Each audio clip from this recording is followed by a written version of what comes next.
Okay, today I'm going to talk about State Ohio Bill SB5, the union bill, as they call it, a union busting bill. I've read the bill, and the one part of the bill that they seem to be stuck on, and on my point of view is the best part of the bill, is this review board they've got. The bill sets up a separate review board that has no union members on it to decide complaints and facts on pay and job status mainly. No benefits, no nothing else.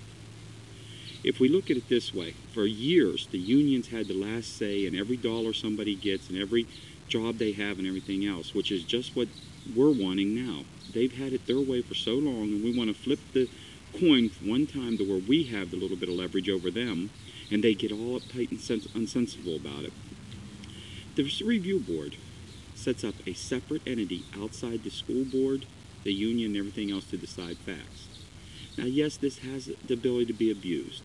This is why we have to monitor it. That's why you need to stay on top of it and monitor it. I use Cleveland as an example. Last week in Cleveland, 4 Teachers of the Year. These are teachers that go out of their way. They come in early, they stay later after school.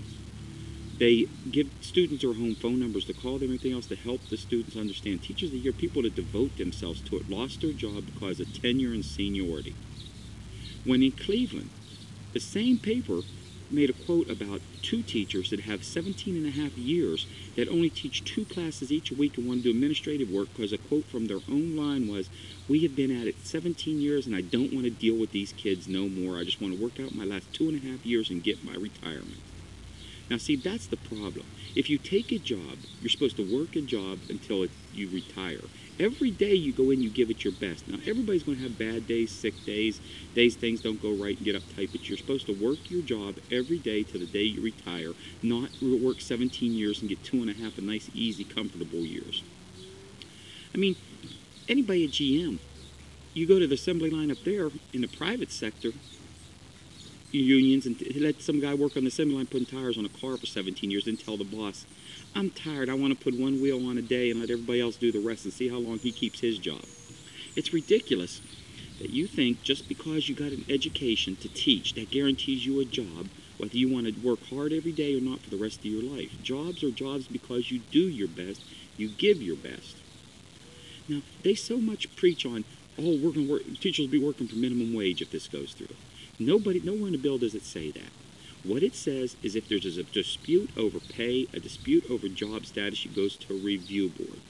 This review board is not, the union will give its rate, the school board will give its rate it wants. If the union wants $20 an hour, the school board wants $12. Yes, this board has the ability to go with the 12, no questions asked. But let's be reasonable. This board is going to be of elected officials that listen to the people around them. It's exactly what it says in the bill. It's exactly what I've been told by Columbus. So if you as a teacher are a good teacher and you get your salary cut because of the bill, it's up to you to get to the parents. Hey, I'm teaching your kid. I'm doing the best I can. Your kids are learning and getting ahead. Go to the meeting with me. Call your representatives with me so that I can get my pay raise. And that will work. That's what America's founded on.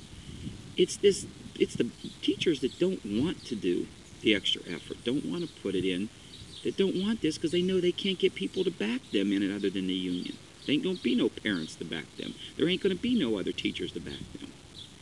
For so long we heard in America, all teachers are underpaid. For what they do, they devote themselves to the kids, they devote themselves to helping others, and they're underpaid. Well, you, by saying all those lines all through the last 40 years, put yourself on a pedestal that you care more about teaching in the kids than you do about career and life. That's exactly what you were saying. So if you want that, do that. Make them kids the most important thing to you. Make that career what you want to do. And yes, you deserve a good pay, but you do not deserve a pay just for showing up because you got a teaching degree. You can't have it both ways. You can't say, oh, I love the kids, so I devote myself to the teaching so that the kids can have a better life and I can feel like I'm accomplished something in the world, and then turn around and say, it's a job, I deserve a good pay for it, and I deserve to have the job, and you can't take this away from me, and you can't take that away from me. Both are good, valid points, but you can't have it both ways.